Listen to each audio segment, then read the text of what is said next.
ஆச்சி மசாலா. எந்த சமையலும் ருசி தேடும் ரகசியம். 20 ரூபாய்.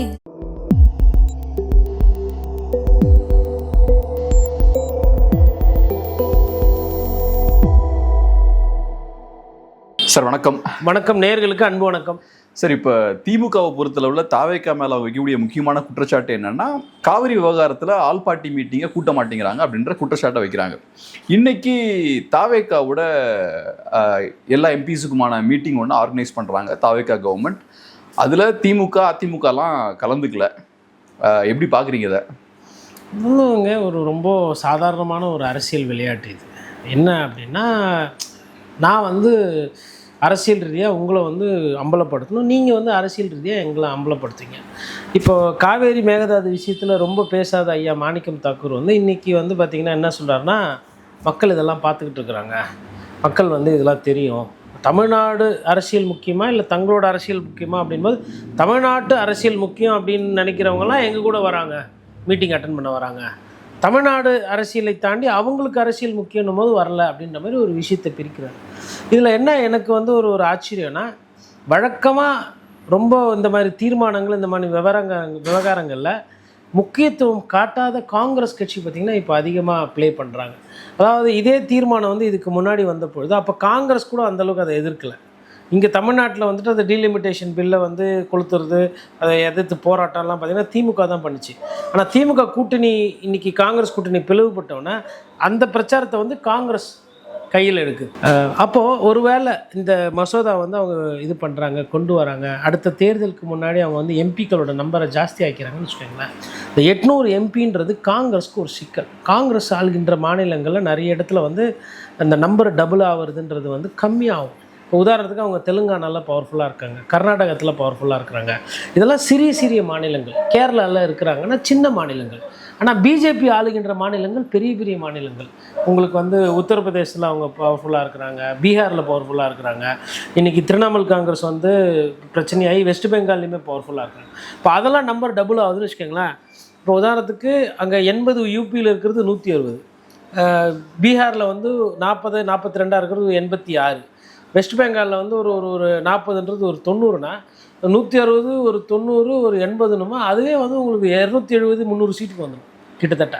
இதுதான் அவங்க பார்த்து. மத்திய பிரதேசம் சேர்த்துட்டிங்கன்னா 350 சீட்டுக்கு போகிறாங்க அவங்க. அப்போ அவங்க ஆளுகின்ற மாநிலத்தில் அதிகமாகவும் காங்கிரஸ் ஆளுகின்ற மாநிலத்தில் டபுள் பண்ணாலும் 20 இப்போ கேரளாவில் 40 ஆச்சுன்னா என்ன இருக்குது, 40 80 ஆகுறதுக்கும் 20 40 ஆகுறதுக்கும் இதை பார்த்து தான் காங்கிரஸ் பயப்படுது. ஏன்னா நம்மளால் திருப்பி ஆட்சிக்கு வரணும்னா இது நம்ம அனுமதிக்கூடாது. அதனால் என்ன பண்ணுறாங்கன்னா, தமிழக வெற்றி கழகத்தை இப்போ பிரவீன் சக்கரவர்த்தியோட பங்களிப்பு இதில் அதிகமாக இருக்குது. காங்கிரஸில் ராகுல் காந்தி சொல்லி தான் இது இவ்வளவு தீர்க்கமாக, அதாவது தமிழ்நாட்டு பிரச்சனைக்கு மேகதாது பிரச்சனைக்கு ராகுல் காந்தி எதுவும் ஐடியா கொடுக்கல. ஆனால் டீலிமிட்டேஷன் பிரச்சனை அப்படின்னு வரும்போது காங்கிரஸ் இறங்கி தாவேக்காவே சேர்த்து ஆப்ரேட் பண்ணுது. அவங்க சொல்லக்கூடிய பதில், பேசக்கூடிய விஷயங்கள் எல்லாம் பார்த்திங்கன்னா காங்கிரஸ் ஆக்சுவலாக காங்கிரஸ் ஒரு பயத்தில் இருக்குது, இந்த டீலிமிட்டேஷன் பில் வந்துருமா. சரி, இப்போ ஒரு பத்திரிகையாளராக பொது பார்வை என்ன அப்படின்னு பார்த்தா, தமிழ்நாட்டுக்கு இது நல்லதில்லை, அதில் மாற்றுக்கிறது கிடையாது. ஏன் அப்படின்னா, எண்ணிக்கை அடிப்படையில் பார்க்கும்போது நமக்கு 39, பாண்டிச்சேரி சேர்த்துக்கிட்டால் 40. இப்போ இந்த 40 அப்படியே டபுள் ஆனால் கூட 80. ஆனால் அவங்களோட எண்ணிக்கையில் இன்னும் கூடும். அப்போது மொழி வாரியாக பிரிக்கும்போது சொந்த மொழி வச்சுருக்கிறவங்க, அதாவது தமிழ், இந்தி, தெலுங்கு அப்படின்னு நம்ம பிரிக்கும்போது இந்தி பேசக்கூடிய மாநிலங்களோட எண்ணிக்கை அதிகம், மற்ற மொழி பேசக்கூடிய மாநிலத்தோட எண்ணிக்கை குறையும். இது நமக்கு நம்மளோட பிரச்சனைகளையோ நம்ம தேவைகளையோ மத்திய அரசுக்கிட்டேயோ இல்லை பாராளுமன்றத்தில் பேசும்போது ஒரு சிக்கல் வரும். அதுதான் அதோடைய நடைமுறை சிக்கல். நான் ஒரு விஷயம் என்னன்னா சார், இப்போ நீங்கள் சொல்கிறது ஃபேர் டீலிமிட்டேஷன், இப்போ 50% ஈக்குவலாக இன்க்ரீஸ் பண்ணுறாங்கன்னா நமக்கு ஒன்றும் பெரிய சிக்கல் நினைக்கிறேன். 50யோ 100%ஓ நீங்கள் சொன்ன மாதிரி எல்லாரையுமே டபுள் பண்ணுறாங்கன்னு வச்சுப்போமே, ஸ்டேட்டோட வெயிட்டேஜ் குறையாது. இப்போ ஃபார் எக்ஸாம்பிள், இப்போ 450 சீட் நமக்கு மொத்தம் இருக்குது, அதில் 40 சீட் தமிழ்நாட்டில் இருக்குது, நமக்குன்னு ஒரு வெயிட்டேஜ் இருக்குல்ல, அதில் நமக்கு ஒரு 5%ஓ 4%ஓ நமக்கு சீட்ஸ் இருக்குது. ஸோ நீங்கள் டபுள் ஆக்குனீங்கன்னா அந்த பெர்சன்டேஜ் மாறாது. ஸோ அப்போ ஓவராலாக பேலன்ஸ் மாறாது. இப்போ எல்லாரும் அப்போஸ் பண்ணுறது என்னென்னா, சென்சஸ் பேஸ்ட் டிலிமிட்டேஷன். 2011 சென்சஸை பேஸ் பண்ணி டிலிமிட்டேஷன் பண்ணால் கண்டிப்பாக நமக்கு இழப்பு இருக்கும், நமக்கு சீட்ஸ் கம்மியாகும், அவங்களுக்கு சீட்ஸ் இன்க்ரீஸ் ஆகும். பட் இப்போ ப்ரொபோஷ்னலாக ப்ரோரேட்டாக வைஸ் பண்ணால் அது ஒன்றும் சிக்கல் இல்லையா? இல்லை, அதை தான் டிஎம்கே மேபி அதுக்கு ஓகே சொல்லுவாங்க. அதாவது அதான் டீலிமிட்டேஷன் கொண்டு வர்றதுனுடைய நோக்கமே வந்து ஓட்டு போடுற மக்களுக்கு சேவை செய்யறது குறைவா இருக்கு. ஒரு இவ்வளோ லட்சம் மக்களுக்கு இவ்வளோ எம்பி இருக்கணும் அப்படின்னும் போது ஜனத்தொகை பெருகி இருக்கு, ஆனால் எம்பிக்கள் எண்ணிக்கை பெருகலை அப்படின்றது அதனுடைய சாராம்சம். அப்படி இருக்கும்போது இப்போ உத்தரப்பிரதேச ஜனத்தொகை அதிகம். அப்போ ஜனத்தொகையை வைத்து பார்த்தோன்னா இது 80 சீட்டு இல்லை, மேபி இன்னும் 100 சீட்டு கூட வரும் உத்தரப்பிரதேசத்துக்கு. பீகாருக்கு வந்து உங்களுக்கு வந்து இப்போ 40 இருக்கிறது 80 தாண்டி வந்துட்டு இன்னும் அவங்களுக்கு ஒரு 40-70 சீட்டு கூட 40-70 சீட்டு கூட எக்ஸ்ட்ரா வரலாம். அப்போ அப்படி பார்க்கும்போது என்ன ஆகிடும்னா அவங்க எல்லாமே வந்து 200-150ன்ற அளவுக்கு போகலாம். தமிழ்நாடு வந்து இப்போ ஜனத்தொகையை வச்சு பார்த்தா தமிழ்நாடுக்கு குறையும், 7 சீட் குறைஞ்சிரும், 7 சீட்டு குறையும். கேரளாவுக்கு குறையும். அதாவது குடும்ப கட்டுப்பாட்டை எந்த மாநிலத்திலலாம் பண்ணாங்களோ அதனால தான் அவங்க வந்து அது எப்படி வருதுன்ற அந்த கேல்குலேஷனை பார்த்துட்டு நாங்கள் முடிவு எடுப்போம்னு சொல்கிறாங்க. பழைய உக்குரகம் வந்து திமுகவுக்கு இந்த டீலிமிட்டேஷனில் இருக்கிறதுக்கு இப்போ வாய்ப்பு இல்லைன்றது தான் நான் பார்க்குறேன். ஏன்னா 2 காரணம். ஒன்று, ஃபஸ்ட்டு சொல்லப்பட்டது பேசப்பட்டது வந்து மக்களோட ஜனத்தொகை அடிப்படையில். இப்போ பேசப்படுறது வந்து விகிதாச்சார அடிப்படையில், அப்படியே டபுளாக இல்லை ஒரு பர்சன்டேஜ் ஏற்றுறதா. எல்லாருக்கும் பர்சன்டேஜ் பிரகாரம் ஏற்றிட்டா அது ப்ராப்ளம் இருக்காது. பட் அப்படி பர்சன்டேஜ் பிரகாரமே ஏற்றுனா கூட அட்வான்டேஜ் வந்து ஸ்டேட்டுன்னு பார்க்காம பிஜேபிக்கு அட்வான்டேஜ். ஏன்னா ஹிந்தி பேசக்கூடிய மாநிலங்கள் எல்லாத்துலேயுமே அதிகமாக ஆகுது, அங்கெல்லாம் டபுள் ஆகுதுன்னும் போது அவங்களுக்கு வந்து அதை பர்ஃபார்ம் பண்ணுறது ஈஸியாக. இப்போ உத்தரப்பிரதேசத்தில் வந்துட்டு என்ன தான் வந்து காங்கிரஸ் இது பண்ணாலும் நாளைக்கு சமாஜ்வாடி கட்சி வந்து வெளியில் வந்து ஒரு 3வது அணி அமைக்கிறாங்கன்னு வச்சுக்கோங்களேன். சமாஜ்வாடி கட்சி, ஆர்ஜேடி, திமுகலாம் ஒரு 3வது அணின்னா பிஜேபிக்கு அது போதும். காங்கிரஸுக்கு யாரும் போய் சேரக்கூடாது. தனியாக இன்னொரு அணி உருவானா பிரச்சனை இல்லைன்னா, அதுவும் இந்த 800 சீட்டு மாதிரி ஒரு விவகாரத்தில் வரும்போது பிஜேபிக்கு பிரச்சனையே இல்லை. பிஜேபி என்னென்னா ஜோனாக ஆடும். இப்போ வந்து ஒரு காலத்தில் வந்து அவங்க வந்து குஜராத் அந்த பகுதி சுற்றி இருந்த இடத்துல நல்லா அரசியல் பண்ணாங்க. அப்புறமா கொஞ்சம் கொஞ்சமாக என்ன பண்ணாங்க, உத்தரப்பிரதேச, மத்திய பிரதேசம் அதெல்லாம் ஸ்ட்ரென்தன் பண்ணாங்க. அப்போ மத்திய இந்தியாவில் நல்லா ஸ்ட்ரென்தன் பண்ணாங்க. அப்புறம் அதில் ஒரு சில இடம்லாம் ஓட்ட விழுந்தது.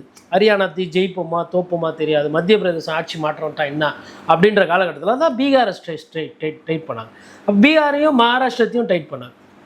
அதுக்கப்புறமா என்னாச்சுன்னா இப்போ அங்கே எதனா ஓட்டக்கிட்ட வந்துருமான்னு தான் இப்போ வெஸ்ட் பெங்காலை ட்ரைட் பண்ணியிருக்காங்க.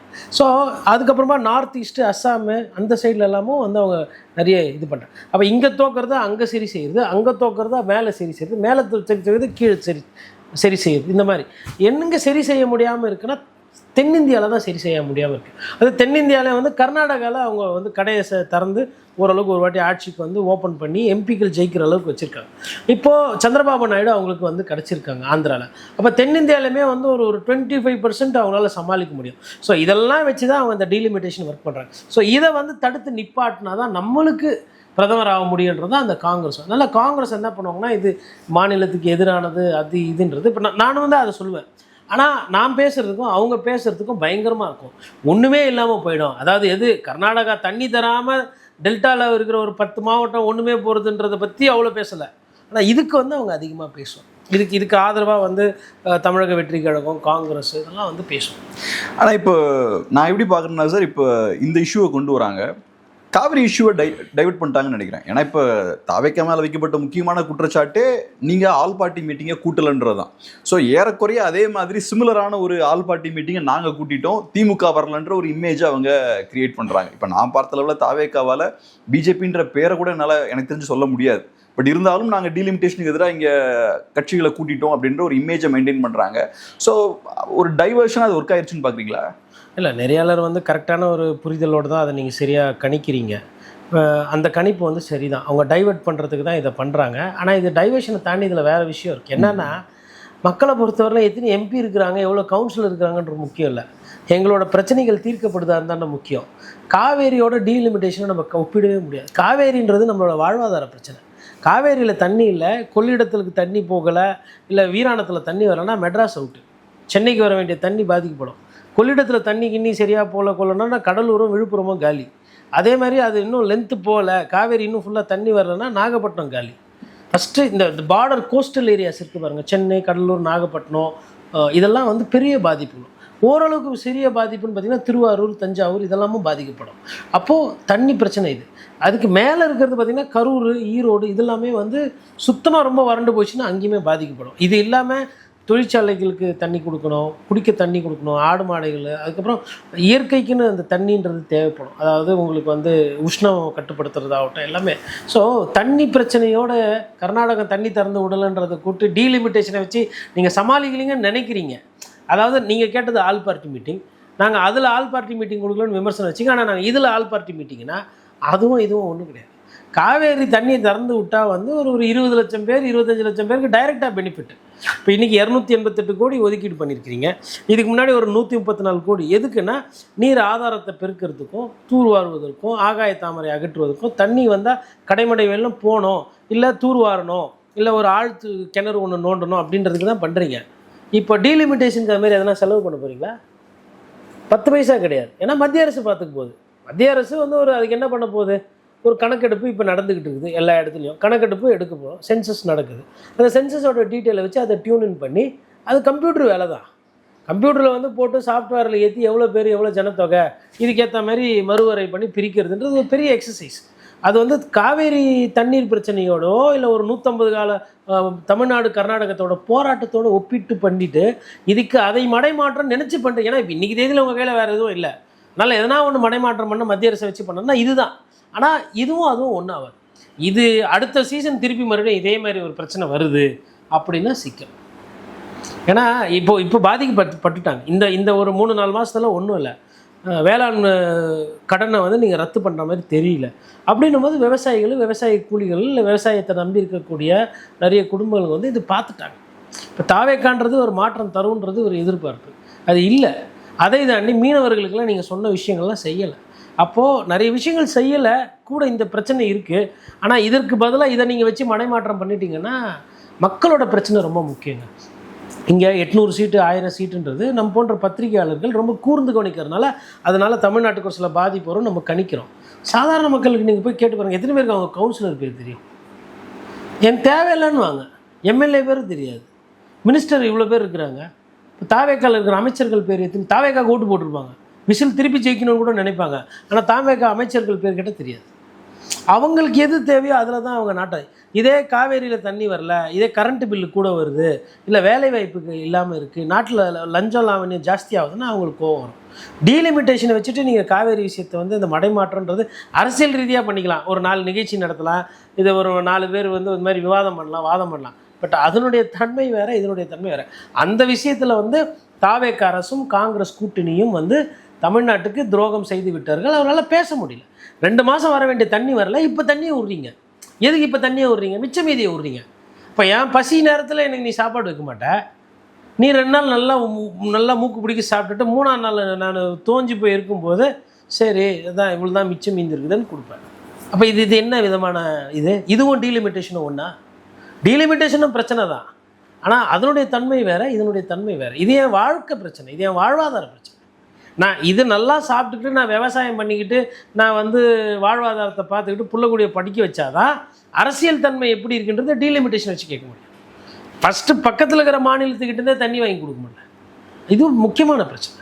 அது மத்திய அரசு எதிர்க்குது, இது இன்னொரு மாநில அரசு எதிர்க்குது. அதனால் காங்கிரஸ் அது முயற்சி பண்ணுறாங்க. தாவேக்காவும் காங்கிரஸ்க்கு வேணுன்ற எல்லா உதவியும் பண்ணி கொடுக்குது.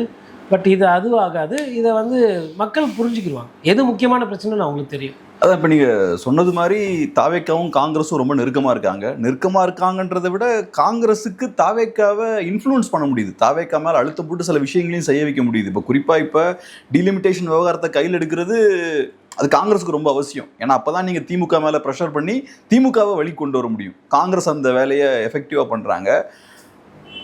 எனக்கு என்னன்னா இப்போ ஏன் இந்த 2 கட்சிகளும் இவ்வளோ க்ளோஸாக இருக்காங்க? 5 சீட்ஸ்ன்றது ஒன்றும் பெரிய விஷயம் கிடையாது. லெஃப்ட் பார்ட்டிஸ் 2 பேர் சேர்ந்தாங்கன்னா அவங்களுக்கும் 4 சீட்ஸ் இருக்குது. ஆனால் காங்கிரஸுக்கு எங்கேருந்து இவ்வளோ இன்ஃப்ளூயன்ஸ் வருது? அப்புறம் காங்கிரஸோட இப்படி சேர்ந்து ரொம்ப க்ளோஸாக பயணிக்கிறது தாவேக்காவோட எதிர்காலத்துக்கு நல்லதா? ஏன்னா திமுகவும் இதே மாதிரி ஒரு காலத்தில் இருந்தாங்க, அப்புறம் வீழ்ச்சியை சந்திச்சிருக்காங்க. இன்ஃபேக்ட் காங்கிரஸால் நிறைய வீழ்ச்சிகள் திமுகவுக்கும் ஏற்பட்டிருக்கு. எப்படி பார்க்குறீங்க? அதாவது ராகுல் காந்தி அவர்களுக்கு ஒரு கரிஷ்மா இருக்குது, அதில் டவுட் கிடையாது. பட் ஆனால் அவர் வந்து அரசியல்வாதியாக மாறாத ஒரு நபர். தனிப்பட்ட வாழ்க்கையில் கேட்டிங்கன்னா ராகுல் Gandhi is a very good human being, but a very bad politician. ஒரு அரசியல் ஆளுமைக்கு வந்து என்னென்னா மக்கள் பிரச்சனையை வந்து பேசினா பத்தாது, அதை புரிஞ்சு ஒரு சில போராட்டங்கள் தீர்க்கமாக எடுக்கணும். அந்த மாதிரி தீர்க்கமாக எடுக்கக்கூடிய நிலைமையில் வந்து ராகுல் காந்தி இல்லை. அந்த ராகுல் காந்தியும் ஒரு பிரபலம், விஜய் சாரும் ஒரு பிரபலம். இவங்க என்ன நினைக்கிறாங்க, அந்த 2 பிரபலம் சேர்ந்தால் அது ஒரு ஃபியூஸ் ஆகும், சவுத் இந்தியா ஃபுல்லாக ஃபியூஸ் ஆகும் அப்படின்றது அவங்களோட எண்ணோட்டம். அதனால் ராகுல் காந்தி வந்து என்னென்னா அளவுக்கு அதிகமான ஒரு பிரியத்தை வந்து விஜய் சாருக்கு காட்டுறாரு. விஜய் சாரும் வந்து என்னென்னா நம்மளை நம்பி யாருமே கூட்டணிக்கு வராமல் இருந்தாங்க, நம்மளை நம்பி யாருன்னா வருவாங்கல்ல, அவங்களுக்கு சொல்லணும்ல. அந்த நிலைமையிலேருந்து பார்க்கும்போது காங்கிரஸ் கட்சியே நம்ம கூட வருது, அகில இந்திய கட்சி அப்படின்னும் போது அவருக்கு ஒரு புது பார்ட்னர். பத்தாவதுக்கு இவங்களுக்குள்ள காமனான பிளாட்ஃபார்ம்ஸ் நிறைய இருக்குது. இப்போ இவர் வந்து ஒரு ஒரு ஒரு என்ன சொல்கிறது, இப்போ உங்களுக்கு காங்கிரஸ் சிந்திக்கக்கூடிய அந்த மாதிரி தான் விஜய் சாரும் சிந்திப்பார். அவங்களுக்கு வந்து இந்த கிறிஸ்டின், முஸ்லீம்ஸு, ஹிந்து அந்த மாதிரி ப்ராப்ளம் வந்து கிடையாது காங்கிரஸ்க்கு. இவருமே வந்து அந்த ப்ராப்ளம் கிடையாது. அப்போ நேச்சுரலாக வந்து அது லிங்க் ஆகும் ஒன்று. ஆனால் தமிழ்நாட்டில் காங்கிரஸை நிறைய பேர் அம்பலப்படுத்துறதை நிறுத்திட்டாங்க. காங்கிரஸ் தமிழ்நாட்டுக்கு என்னென்ன துரோகம் பண்ணதெல்லாம் நிறுத்தியாச்சு. அது ஏன்னா வந்து காங்கிரஸ் எப்பயுமே குறை சொல்லி அரசியல் பண்ணிகிட்டு இருந்த ஒரு கட்சி தான் திமுக. அதனுடைய டிஎன்ஏவே அதான். எப்படி அதிமுக திமுக சண்டையோ, பழைய சண்டையோட வரலாறே பார்த்தீங்கன்னா திமுக வர்சஸ் காங்கிரஸ் தான். இப்போ அதை திருப்பி அவங்க என்ன பண்ணுவாங்க, ரீபூட் பண்ணுவாங்க. மொழிக்கு எதிரானது காங்கிரஸ், நமக்கு கச்சத்தீவை கூட்டு கொடுத்தது காங்கிரஸ். ஆனால் என்னென்னா இந்த இந்த இதெல்லாம் நடக்கும்போது நிறைய வாட்டி வந்து திமுக கூட்டணியில் இருக்குது. அப்போ திமுக வந்து என்ன பண்ணால் செலக்டடாக காங்கிரஸ் எங்கே சிங்கிள் அவுட் பண்ணுமோ அங்கே பண்ணி விடுவாங்க. அவங்க கொஞ்சம் டேமேஜ் பண்ணி விடுவாங்க. நாம் தமிழர் கட்சி எல்லாத்துலேயும் போட்டி புரட்டு எடுப்பாங்க. அப்போது திமுகவை திட்டாமல் காங்கிரஸ் வந்து திட்டுற வேலைகள் ஒரு சில கட்சிகள் பண்ணுவாங்க. இப்போ இதெல்லாம் பண்ணும்போது தாவேக்கா இப்போ அவங்க கூட்டணி அவங்களுக்கு டேமேஜ் எங்கேருந்து வரோன்னா கரூர் கேஸ். அதில் வந்துட்டு உண்மையை சொல்லணும்னா சிபிஐ வந்து வேடிக்கை பார்க்குது. சிபிஐ வந்து தன்னோட வேலையை செய்யலை. சிபிஐ வந்து என்ன பண்ணுறதுனா விட்டுட்டு பிடிக்கிற பார்க்குது. 42 பேர் இறந்துருக்குறாங்க. கிட்டத்தட்ட ஒரு வருஷம் ஆயிடுச்சு. ஒரு வருஷம் ஆயிடுச்சிங்களா, ஒரு வருஷம் ஆக போகுது. இப்போ இவ்வளவு நாள் ஆயும் வந்து அதில் சார்ஜ் ஷீட் கூட போடலன்னா என்ன அர்த்தம்? என்ன விசாரணை பண்ணி யாரோ ஒருத்தர் தப்பு பண்ணியிருக்கணும்ல, அது யாருன்றது கோர்ட்டு முடிவு பண்ணுறோம். எதுவுமே நவுறாமல் அப்படி இருக்குன்னா என்னென்னா அது வெயிட் அண்ட் வாட்ச்.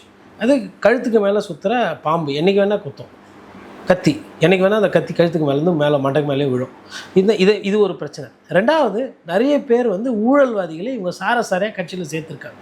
ப்ளஸ் இப்போ இருக்கிற அமைச்சர்கள் நமக்கு தெரியாது யார் என்னென்ன பண்ணுறாங்க ஏது பண்ணுறாங்கன்னு. பட் மத்திய அரசு இதெல்லாம் வாட்ச் பண்ணிகிட்ருக்குன்னா ஒரு 6 மாதம் இல்லை ஒரு வருஷம் கழிச்சு காங்கிரஸ் தாவேக்கா நெருக்கத்தை பயன்படுத்தி அவங்க ஒரு சில முடிவு எடுக்கிறாங்க அப்படின்னா, இப்போ கூட இன்றைக்கி கூட நிறைய இடத்துல ரெய்டு ஓடுதுன்ற மாதிரி நான் கேள்விப்பட்டேன் காலையில் அமலாக்கத்துறையால்.